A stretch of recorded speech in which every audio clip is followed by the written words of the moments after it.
আসসালামু আলাইকুম। দেখে মনে হচ্ছে না যে রেস্টুরেন্ট থেকে কিনে আনা পিৎজা। জাস্ট কালারটা দেখেন আর পিৎজার লুকটা দেখেন কত সুন্দর, মাশাআল্লাহ মাশাআল্লাহ। দেখেন কতটা সুন্দর হয়েছে।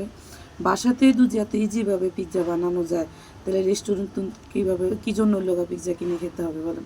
আমার ছেলে যে অনেকদিন ধরেই আমার কাছে বায়না ধরছে, আম্মু পিৎজা বানাই দাও, পিৎজা বানাই দাও। যেহেতু আমার হাতে পিৎজাটা সবাই পছন্দ করে, সেজন্য আজকে 2টা পিৎজা বানাবো। দেন পিৎজা বানানোর জন্য আমি 2 কাপ ময়দা, পরিমাণ অনুযায়ী চিনি, লবণ, গুঁড়া দুধ দিয়ে দিছি। দিয়ে এখানে দিয়ে দিব আমি ইস্ট। এই ইস্টটা সবথেকে বেশি ভালো, সেজন্য 2 টেবিল চামচ আমি ইস্ট দিয়ে দিছি। দিয়ে খুব সুন্দর করে একটু ময়দার সাথে মেখে নিব।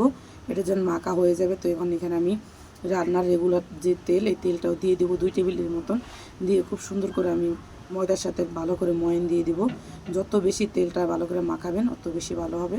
তো ময়দাটা যখন মাখানো হয়ে গেছে, আমি এখানে অল্প অল্প কুসুম গরম পানি দিব।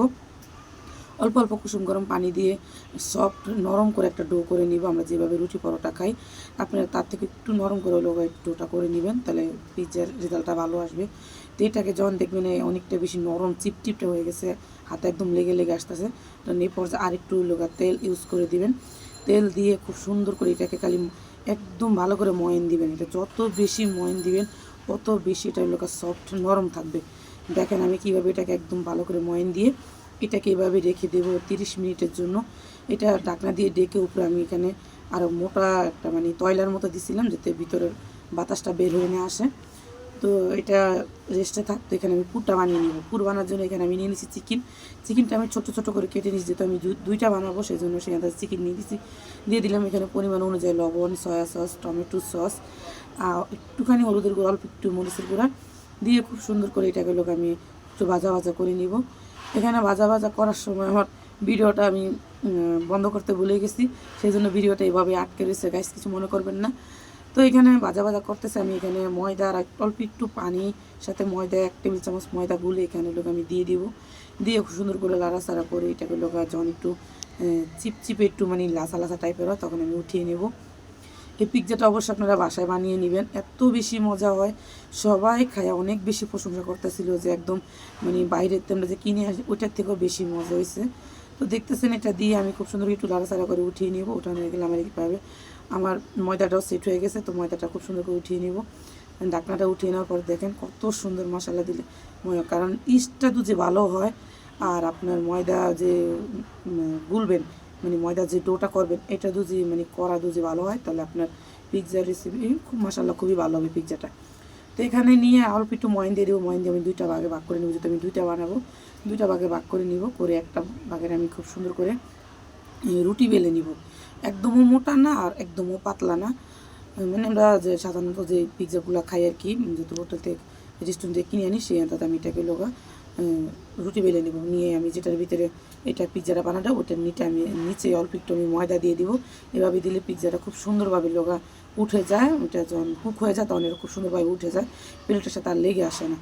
তো পিৎজাটার ভিতরে আমি দিয়ে খুব সুন্দর করে দেখেন সাইড থেকে একটু চেপে চেপে দিলাম। দিয়ে কাঁটা চামচ দিয়ে আমি খুব সুন্দর করে এটাকে কেচে দিচ্ছি। কেচে দেওয়া হয়ে গেলে এখানে আগে আপনারা কী করবেন, আগে কিন্তু টমেটো সসটা দিবেন। আমি মনের বলে এখানে চিজটা দিয়ে দিছি, সমস্যা হয় নাই। তারপরও যেহেতু আমার কাছে মনে হচ্ছে আর কি, সেভাবে বানালে একটু আরও বেশি ভালো হতো রেজাল্টটা।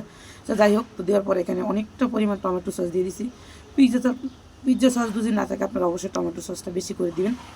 দিয়ে এখানে চিকেনের পুর যে বানাইছি ওইটা দিয়ে দিব। এখানে দিয়ে দেবো আমি ক্যাপসিকাম, পেঁয়াজ আর টমেটো কেটে নিয়েছিলাম, ওইটা দিয়ে এখন খুব সুন্দর করে আমি ডেকোরেশন করে নিব। খুব সুন্দর করে কি সাজিয়ে নেব। সাজিয়ে নেওয়া হয়ে গেলে এখানে আমি আরও বেশি করে উপরে থেকে আমি আরও খুব সুন্দর করে চিজ দিয়ে দেবো। যেহেতু আমি একটু বেশি চিজি পিৎজা আমার কাছে ভালো লাগে, এখানে আমি আরও বেশি করে চিজ দিয়ে দিব। আপনারা চাইলে এটার থেকেও বেশি চিজ দিতে পারেন, তা আমি দিলাম না। আমার কাছে চিজ পরিমাণ অনুযায়ী কম ছিল, সেই জন্য আমি এটুকু চিজ দিয়ে দিলাম। দিয়ে আমি উপরে একটু আবার খুব সুন্দর করে একটু অর্গ্যানো দিয়ে দিব। অর্গ্যানো অবশ্যই দিবেন, যদি আপনারা হোটেল রেস্টুরেন্টের মতন টেস্ট পেতে চান, তো অবশ্যই অর্গ্যানো দিবেন।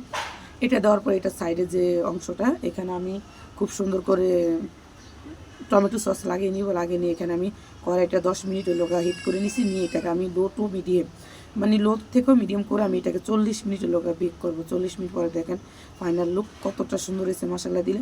আর আমি আপনাদের দেখিয়ে দিয়েছি নিচের যে সাইডটা দেখেন, নিচের যে অংশটা এটাও কত সুন্দর হয়েছে মশলা দিলে, একটু পুড়ে যায় নাই। তো এখন আমি এটাকে উঠিয়ে নিব।